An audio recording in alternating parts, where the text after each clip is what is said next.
It shouldn't come as a surprise that I love the Halo franchise.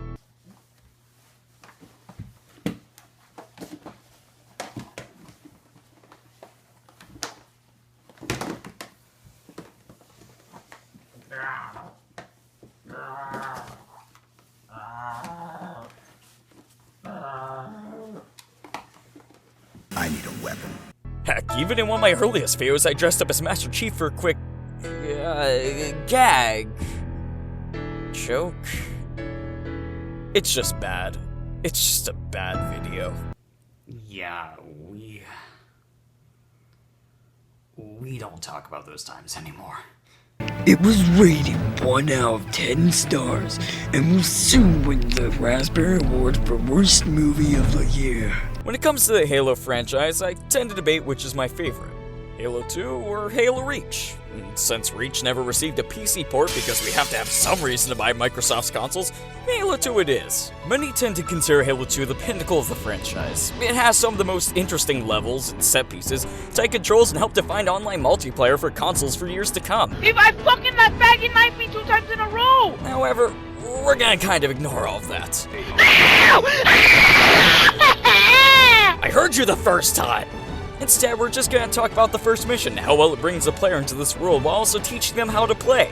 So the game starts off not with Master Chief, but rather a quick view of the Covenant in almost MGS2 twist. Brother! Wrong Metal Gear! We get introduced to one of the main characters of this game, the Arbiter, or as he'll be named later in the game. We also get an intro to 2 new races in this game, the Brutes and the Sanshayum, who lead the Covenant. It's here that we're further introduced to the politics and the structure of the Covenant, and how they're kind of a nutty religious cult. Kind of like the Heaven's Gate cult. If you don't know what that is, seriously, look it up. It's pretty messed up. After reading about them, it's kind of easy to see where the inspiration for the Covenant came from. Also, that scene transition. Here, we finally get to see Master Chief in his new suit. Tell that to the Covenant. What does that even mean? It's pretty much in this part of the game we get introduced to how goofy and campy this game can be because, you know, it's a video game. With that last scene, we see how serious the game can be, but here Bungie shows they know how not to take things too seriously.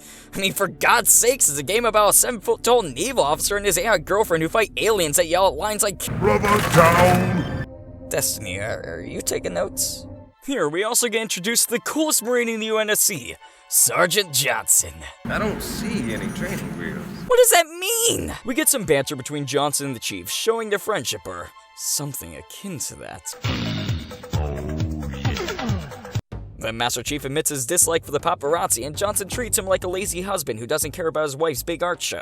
We get some more of the Arbiter, and then Slade hands out some medals before the Covenant begin to attack Earth. Now, we finally get into the gameplay.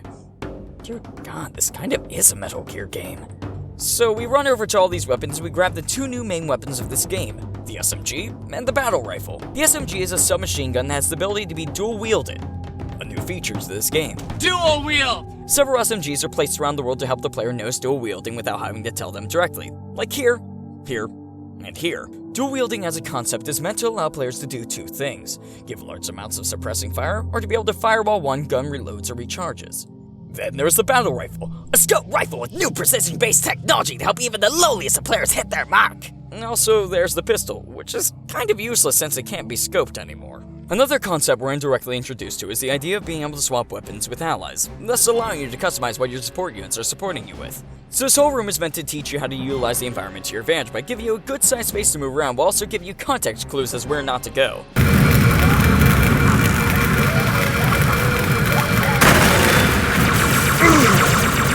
Then there's the turret room, which is meant to teach you about utilizing the weapons that are given to you, as well as to teach you not to stay in one spot for too long, as shown by this elite over here who seems to be a little directionally impaired. In this room, we're introduced to the idea of grenades by giving us the 2 types of grenades in this game: frag grenades, grenades that bounce, and plasma grenades, grenades that stick to what they hit.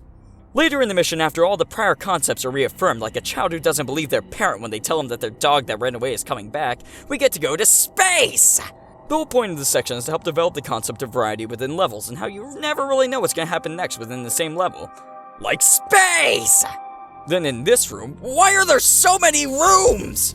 We get the new enemy type, bugs. No, I said bugs! The whole point of this room is to help the player further understand the idea of traversing and utilizing the environment to their advantage by having a swarm of weak enemy types that can move vertically into the mix, thus stressing the importance of verticality in the game. Now, while we're riding on this elevator, we get hints as to the environment that we're about ready to enter by looking through a window.